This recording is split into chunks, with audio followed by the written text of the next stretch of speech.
আসসালামু আলাইকুম। আমি ডাক্তার মোর্শেদ। আমি একজন শিশু সার্জন। আপনার যদি বা আপনার শিশুর যদি শরীরের কোনো অংশে ফুলে যায়, লাল হয়ে যায়, ওখানকার তাপমাত্রা বেড়ে যায় এবং ওই জায়গাটি ব্যথাযুক্ত হয় এবং ভিতরে ফিল করলে দেখা যায় যে নরম কিছু আছে, এটি ফোড়া বা অ্যাবসিস। খুব সচরাচরই এই ঘটনাটি ঘটে থাকে। তো এই ঘটনা সবার সাথে হয়েছে আমার ধারণা। সবারই কোনো না কোনো সময় ফোড়া বা অ্যাবসিস হয়েছে, ভিতরে পুজ থাকে। তো এটি কেন হয়? যে কোনোভাবে জীবাণু শরীরের ওই স্থানে প্রবেশ করে।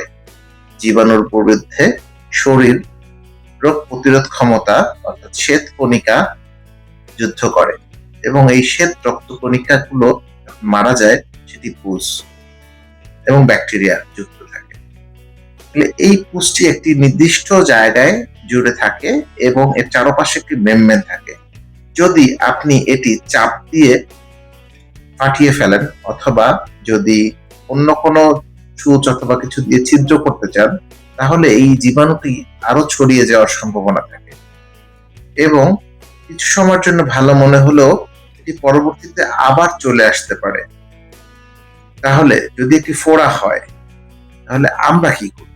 আমরা এটিকে ইনসিশন করি, মানে একটি কাট দিই, কন্ট্রোল কাট, এবং ওই জায়গা থেকে পুরোপুরি পুঁজ বা জীবাণু সবকিছু বের করে আনি এবং রেগুলার ওখানে পরিষ্কার করা হয়।